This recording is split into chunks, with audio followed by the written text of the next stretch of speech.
The autumn of 1817 settled over Robertson County, Tennessee like a burial shroud, heavy and foreboding. John Bell had no way of knowing that the rustling corn stalks on his 328-acre farm would soon whisper secrets that would torment his family for years to come, or that his name would become synonymous with one of America's most documented and terrifying supernatural cases. John Bell was a respected man in the Red River community, a successful farmer, devoted husband to Lucy, and father to 9 children. His reputation was built on honest dealings and hard work, carved from the wilderness of what was then the frontier. The Bell family had prospered in their adopted Tennessee home, their 2-story log house standing as a testament to their perseverance against the harsh realities of early 19th century frontier life. But prosperity, as John Bell would learn, sometimes comes at a price that no earthly currency can pay. It began, as these things often do, with something small and easily dismissed. In the late summer of 1817, John Bell encountered a strange animal while walking through his cornfield. The creature appeared to be a dog, but unlike any he had ever seen, large as a mastiff, yet with the head of a rabbit, its eyes gleaming with an intelligence that seemed almost human. The thing sat motionless between the corn rows, watching him with those unsettling eyes. Bell raised his rifle and fired. The shot rang out across the field, sending crows spiraling into the humid air. When the smoke cleared, the creature had vanished, leaving no trace of blood, fur, or even disturbed earth where it had been sitting. That night, the first knocking came. Lucy Bell woke to the sound of something striking the exterior walls of their home, rhythmic, deliberate raps that seemed to move around the perimeter of the house. She nudged her husband awake, but by the time John had dressed and ventured outside with his lantern, the sounds had stopped. The night was perfectly still, save for the distant call of a screech owl. Probably just the wind knocking a branch against the house, John told his wife, though he had seen no overhanging limbs that could account for the sound. The next night, the knocking returned, louder and more insistent. This time it was accompanied by a sound like heavy chains being dragged across the roof. The entire family huddled together in the main room as the cacophony continued for nearly an hour before abruptly ceasing, leaving behind a silence that felt more ominous than the noise itself. John Bell was not a man easily frightened. He had fought Indians, wrestled bears, and carved a life from unforgiving wilderness. But as he lay awake listening to his family's frightened whispers, he felt something he had never experienced before, the cold touch of supernatural dread. For weeks, the disturbances followed the same pattern. Exterior noises at night, strange animal sightings during the day, and an ever-growing sense that something malevolent had taken up residence on the Bell property. John tried everything he could think of, inspecting the house for loose boards, setting traps for whatever animals might be causing the sounds, even posting himself outside with his rifle night after night. Nothing worked. If anything, the phenomena seemed to grow stronger with each passing day, as if feeding on the family's fear and confusion. The sounds began to move inside the house. At first, it was just scratching within the walls, like mice or rats, though no evidence of vermin could be found. Then came the sound of someone walking in the attic, heavy footsteps pacing back and forth above the bedrooms where the family slept. Young Betsy Bell, John's youngest daughter at 12 years old, was the first to be physically affected. She would wake screaming in the night, claiming that something had pulled her hair or slapped her face. Red welts would appear on her cheeks, as if she had indeed been struck by invisible hands. Her thick, dark hair would be found tangled into knots so complex that Lucy had to cut them out with scissors. "Papa, there's something in my room," Betsy would sob, clinging to her father's strong frame. "It whispers to me in the dark. It knows my name." John examined his daughter's room thoroughly, checking every corner, every board, every possible hiding place. He found nothing, yet the attacks on Betsy continued and intensified. The invisible entity seemed particularly focused on the young girl, leaving the rest of the family largely unharmed while subjecting her to increasingly violent encounters. The scratches came next, long, red marks that would appear on Betsy's arms and face while she slept. Then came the pins. Lucy would find dozens of pins stuck in Betsy's body and clothing, appearing instantaneously as the family watched in horror. The pins were always driven deep, requiring considerable force to remove, yet no one ever saw them being inserted. 3 months into the haunting, the entity found its voice. It started as barely audible whispers in the walls, words that could not quite be understood but carried an unmistakable tone of malice. Gradually, the whispers grew louder and more distinct, until the family could make out actual sentences. "I am here," the voice would hiss from empty corners. "I am here, and I will never leave." The voice was unlike anything the family had ever heard, neither fully male nor female, but something in between, with a quality that seemed to bypass the ears and speak directly to the soul. It could mimic the voices of family members perfectly, leading them through the house on false errands, or calling out warnings of dangers that didn't exist. But it was the knowledge the voice possessed that truly chilled the Bell family to the bone. The entity knew things, private conversations, secret fears, intimate details of their lives that no earthly being could have overheard. It knew about John's business dealings, about Lucy's worries for her children, about young Betsy's innocent crushes on local boys. "Hello, old Jack," the voice would taunt John Bell. "Still think you can get rid of me with that old rifle of yours?" The entity seemed to take particular pleasure in tormenting John, whom it addressed with various nicknames, Old Jack, Jack Bell, or simply You Old Devil. It would recite his past mistakes, real or imagined, and promise him suffering for sins both committed and contemplated. To Lucy, it was slightly more respectful, calling her Luce and sometimes even offering assistance with household chores, though its help invariably came with a sinister twist. Sheets would be cleaned but arranged in disturbing patterns, food would be prepared but found to contain inedible objects, and fires would be lit in the hearth but burn with colors that cast sickly shadows on the walls. Word of the Bell Witch, as the locals had begun to call the entity, spread throughout Robertson County and beyond. At first, John Bell had tried to keep the supernatural events within his family, hoping they would simply cease on their own. But as the manifestations grew more violent and more public, secrecy became impossible. Neighbors reported hearing screams and strange voices coming from the Bell property at all hours. Travelers along the nearby road claimed to see lights dancing above the Bell house that defied explanation, sometimes pulsing like a heartbeat, sometimes spinning in complex patterns that hurt to watch directly. The local preacher, Reverend Johnston, was among the first community members to investigate. A man of deep faith and strong conviction, he had initially dismissed the reports as frontier superstition. But after spending one night in the Bell house, he emerged shaken and convinced of the supernatural nature of the events.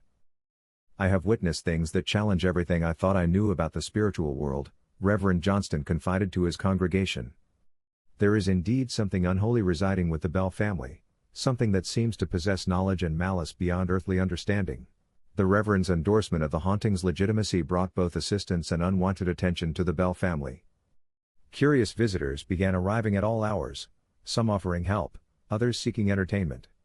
The entity seemed to relish the audience, performing elaborate displays for guests, moving furniture, throwing objects across rooms, and engaging in theological debates with visiting preachers. But it was the entity's uncanny ability to answer questions about distant events that truly amazed and terrified visitors. It could describe activities taking place in Nashville, nearly 40 miles away, with perfect accuracy. It knew the contents of letters before they were opened and could predict the outcomes of business dealings with startling precision. "How can you know these things?" demanded one visiting minister. "I am everywhere and nowhere," the voice replied with audible smugness. "I see all, I know all, and I will be here long after your bones have turned to dust." As 1818 progressed, the Bell Witch's assault on the family, particularly Betsy, became increasingly vicious. The young girl would be found unconscious, her face swollen and discolored as if she had been severely beaten. Witnesses reported seeing her lifted into the air by invisible forces, her body contorting in impossible ways before being dropped to the floor. The entity began to restrict Betsy's movements, creating invisible barriers that would prevent her from leaving her room or even her bed. She would struggle against these unseen bonds while her family watched helplessly, her cries of pain and terror echoing through the house. "Let me go!" Betsy would scream, her young voice hoarse from hours of pleading. "Please, I haven't done anything wrong." But the witch seemed to take sadistic pleasure in the girl's suffering, often responding to her pleas with mocking laughter or cruel observations about her appearance and behavior. The attacks were not limited to physical violence. The entity began to poison Betsy's mind with whispers of despair and self-doubt, speaking to her when no one else could hear, filling her with thoughts of worthlessness and death. The vibrant, cheerful girl who had once been the light of the Bell household became withdrawn and fearful, jumping at shadows and flinching from the touch of her own family members. Dr. Hobson, the local physician, was called to examine Betsy on numerous occasions. Each time, he found evidence of physical trauma, bruises, scratches, and welts that appeared to have been inflicted by human hands. Yet no human attacker could be found, and the injuries would often appear even while the doctor was examining the girl, manifesting before his trained eyes. "I can find no medical explanation for Miss Bell's condition," Dr. Hobson confided to John Bell. "The injuries are real, but their cause defies all natural law. I fear we are dealing with something beyond the scope of earthly medicine."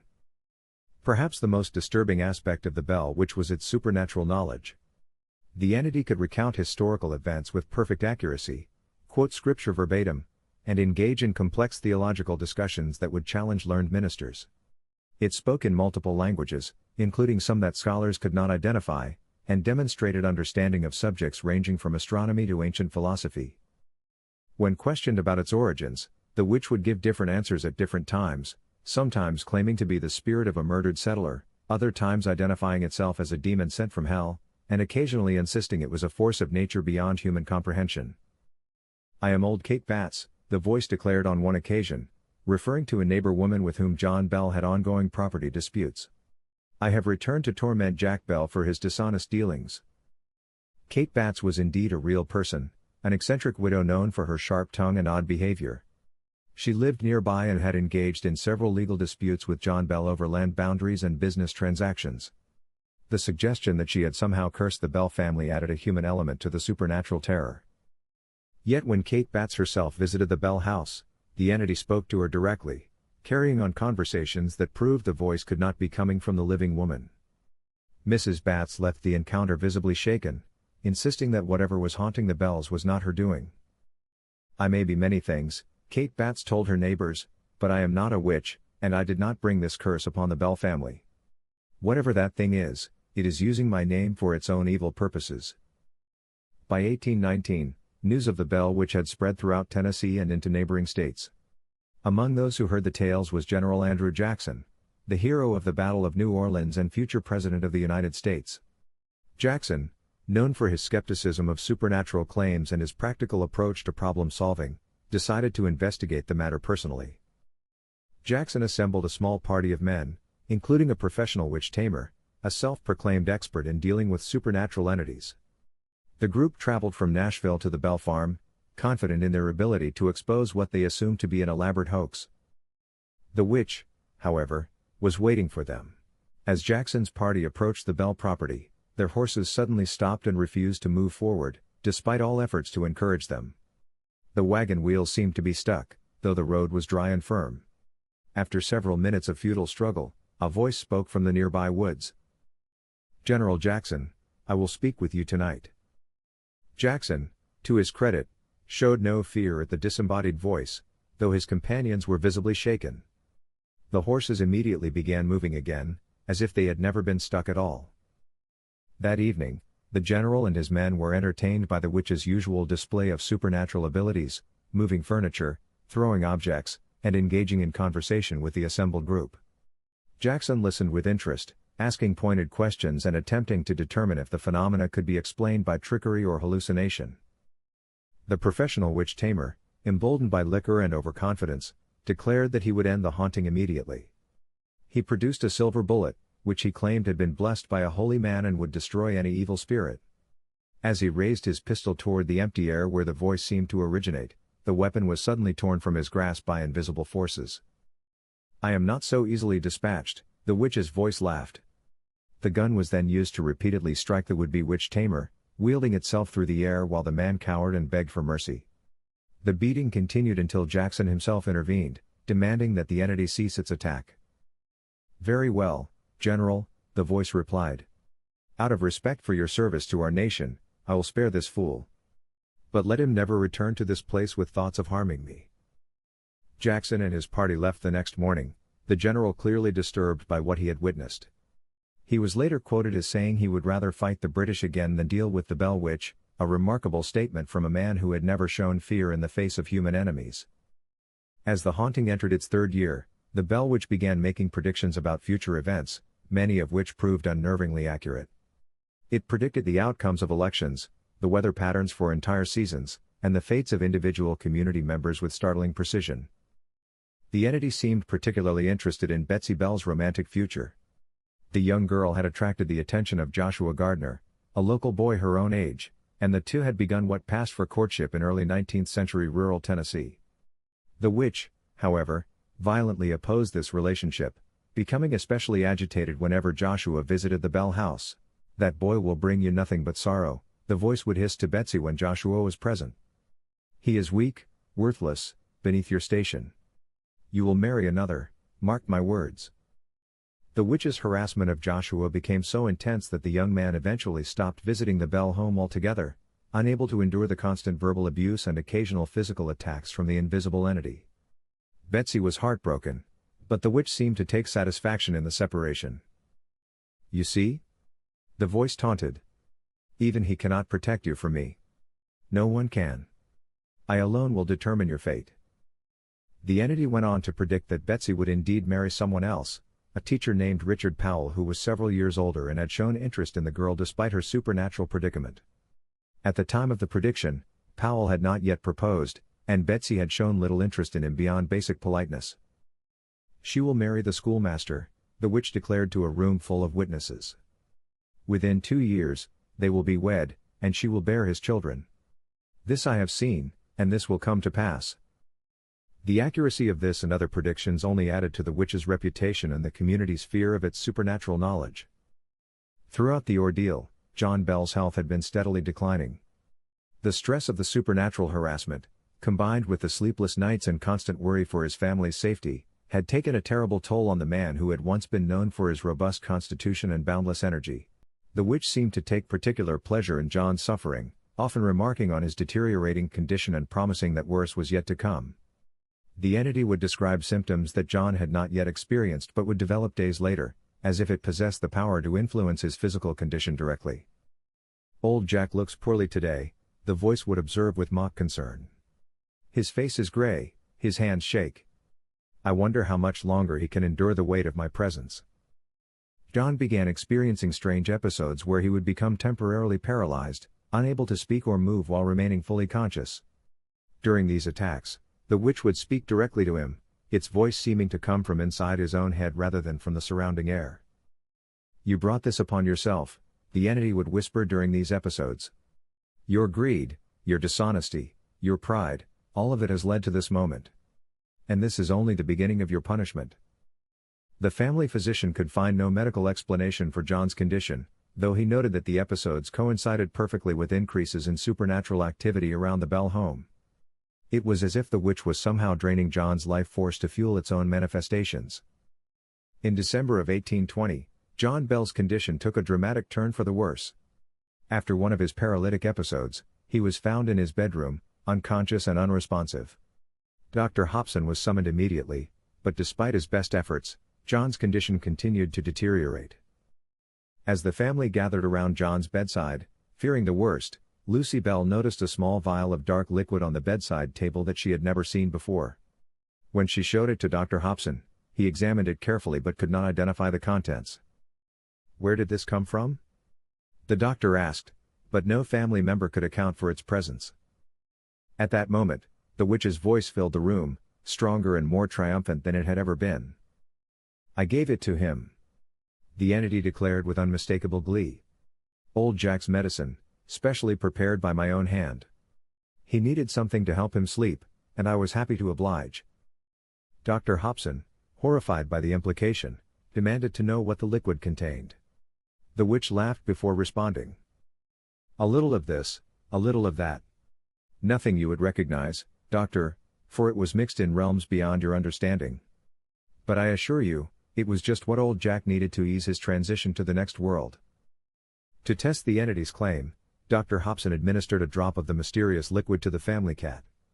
Within moments, the animal convulsed violently and died, proving that the substance was indeed a powerful poison. The realization that the witch possessed not only supernatural knowledge and the ability to manipulate physical objects, but also the power to create deadly poisons, sent waves of terror through the assembled family and friends. If the entity could poison John Bell, what was to stop it from doing the same to any of them? John Bell died on December 20, 1820, surrounded by his family and with the witch's voice providing a running commentary on his final moments. The entity seemed to take immense satisfaction in John's passing, describing the process in clinical detail and making observations about the appearance of his soul as it departed his body. "There goes old Jack," the voice announced as John drew his last breath. "Off to face whatever judgment awaits him in the next world. I wonder if he will find the peace there that I denied him in this one." Even at the funeral, the bell which made its presence known. Mourners reported hearing strange sounds during the service, laughter, singing, and what sounded like celebration coming from empty corners of the church. Some witnesses claimed to see objects moving on their own, though out of respect for the deceased, most tried to ignore the supernatural disturbances. The entity's behavior during and after John's death seemed to confirm what many had suspected, that John Bell had been its primary target all along, and that the harassment of other family members had been secondary to its main goal of destroying the patriarch of the Bell family. "My work here is nearly finished," the witch announced to the grieving family after the funeral. "Old Jack has paid the price for his sins, and justice has been served. But do not think this means I am ready to depart just yet." Following John Bell's death, the supernatural activity at the Bell house began to subside, though it did not cease entirely. The entity's attention seemed to shift from torment to something resembling a twisted form of closure. It would speak at length about John's character, sometimes critically, sometimes with what might have been grudging respect. "He was a stubborn man," the voice reflected during one conversation with Lucy Bell. "Proud, sometimes foolish, but not without honor in his own way. Perhaps I was too harsh in my judgment of his earthly failings." The witch also began to show more interest in helping the family with practical matters, providing information about business dealings, warning of approaching bad weather, and even assisting with household chores in ways that were actually helpful rather than disturbing. To Betsy, the entity's attitude became almost protective, though still controlling. It continued to discourage her relationship with Joshua Gardner while promoting the suit of Richard Powell, the school teacher it had predicted she would marry. "Young Gardner is a good boy," the witch conceded, "but he lacks the strength to protect you from the challenges that lie ahead. Powell is older, wiser, more capable of providing the stability you will need. Trust my judgment in this matter, child." In early 1821, the witch announced that it would soon be departing, but not permanently.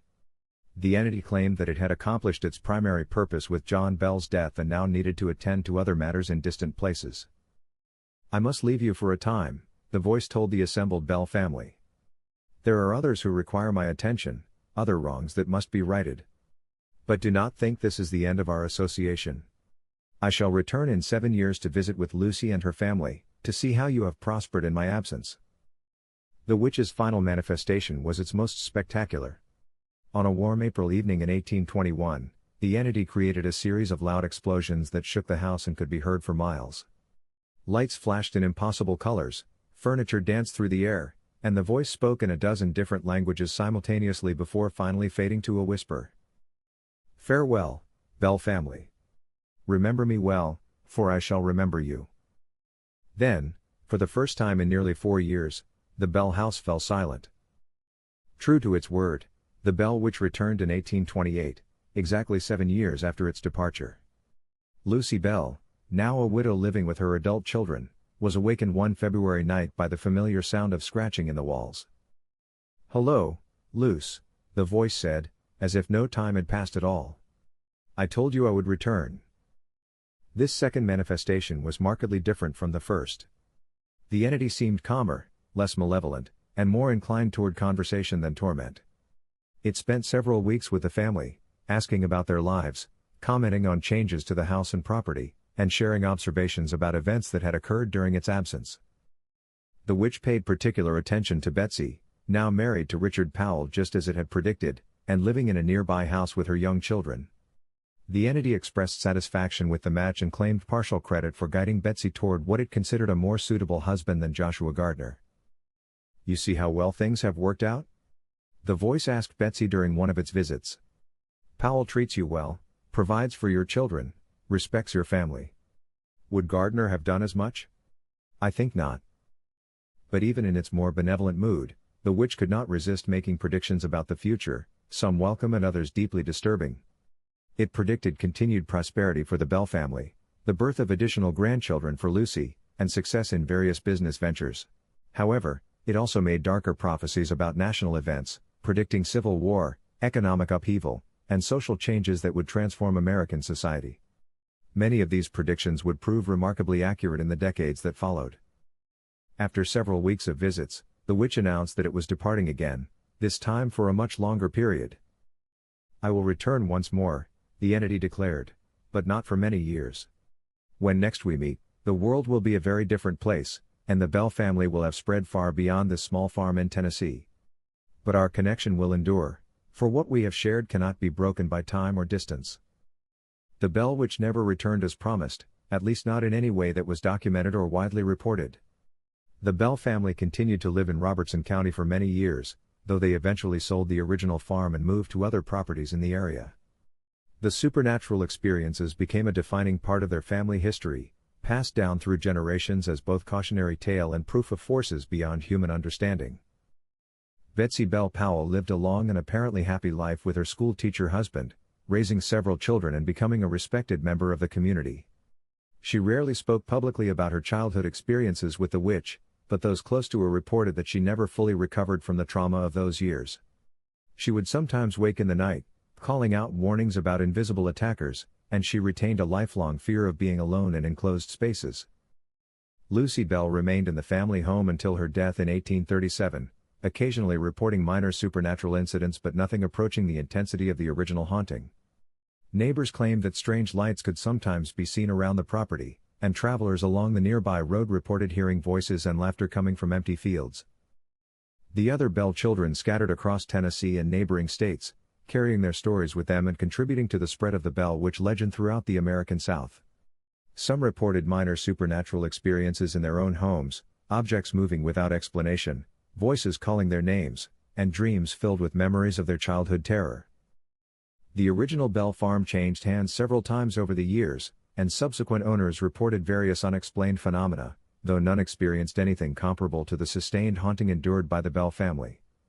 Some claimed to hear voices in the fields, others reported seeing strange animals that vanished when approached, and a few insisted that certain areas of the property remained unnaturally cold regardless of weather conditions. What makes the Bell Witch case particularly compelling is the wealth of documented testimony from credible witnesses. Unlike many supernatural tales that rely on second-hand accounts and folklore, the Bell Witch haunting was witnessed by dozens of people, including community leaders, ministers, doctors, and other respected members of society. The story was first published in book form in 1894 by Martin Van Buren Ingram, who interviewed surviving witnesses and family members to create what remains the most comprehensive account of the events. Ingram's research revealed a remarkable consistency in the various testimonies, with witnesses describing the same phenomena using similar language and details. Court records from Robertson County contain references to the supernatural events at the Bell Farm, including depositions from neighbors and testimony related to property disputes that some claimed were influenced by the witch's predictions and interference. These official documents provide a level of historical verification that is unusual in cases involving alleged paranormal activity. The Tennessee State Library and Archives contains numerous letters and diary entries from the period that make reference to the Bell Witch, including correspondence from Andrew Jackson and other prominent figures who visited the farm or heard first-hand accounts of the haunting. These contemporary documents support the basic facts of the story and confirm that the events were widely known and discussed throughout the region. Modern paranormal investigators have attempted to explain the Bell Witch phenomena using various theories, from poltergeist activity triggered by adolescent psychological stress to elaborate hoaxes designed to cover up domestic abuse or mental illness. However, none of these explanations adequately account for the scope, duration, and consistency of the supernatural manifestations, or the credibility of the numerous witnesses who testified to their reality. More than 2 centuries after the events at the Bell Farm, the case of the Bell Witch remains one of America's most compelling and well-documented accounts of supernatural activity. The story has inspired countless books, movies, and television programs, though few have captured the genuine terror and mystery of the original events. What makes the Bell Witch case particularly intriguing is not just the dramatic nature of the supernatural manifestations, but the entity's apparent intelligence, knowledge, and purpose. Unlike random poltergeist activity or mindless haunting phenomena, the Bell Witch displayed clear motivations, complex reasoning abilities, and a sophisticated understanding of human psychology that allowed it to torment its victims with surgical precision.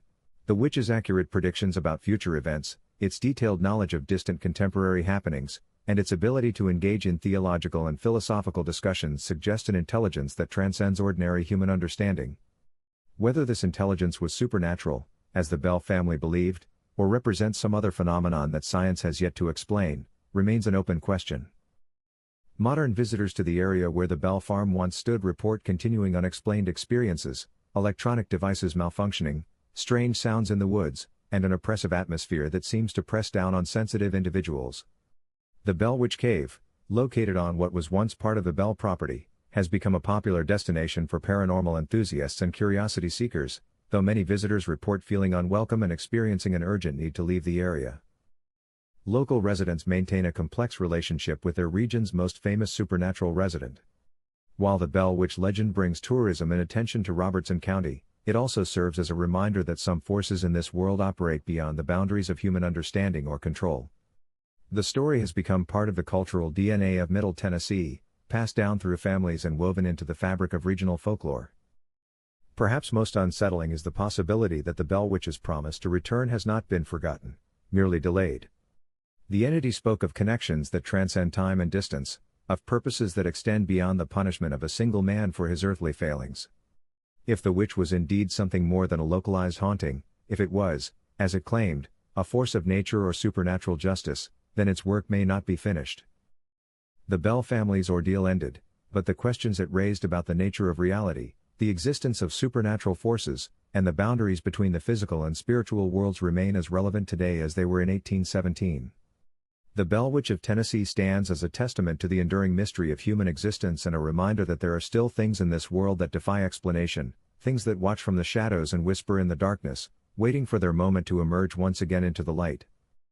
In the end, perhaps that is the most terrifying aspect of the Bell Witch legend, not the violence it inflicted or the fear it inspired, but the knowledge that somewhere in the vast darkness beyond human understanding, it may still be waiting, patient and eternal, for the right moment to fulfill whatever dark purpose first brought it to that Tennessee farm so many years ago. The story ends, but the entity endures, and those who hear the tale are left to wonder, what other forgotten promises echo in the night, and what other supernatural forces lurk just beyond the edges of our everyday reality, waiting for their own moment to step forward and remind us that we are not alone in this world, and we are not in control of all the forces that shape our destiny? Hey everyone, thanks so much for listening. If you enjoyed the video, please hit that like and subscribe button, and then share it with your friends. Your support helps us grow and create even more awesome content. We appreciate you being part of the journey.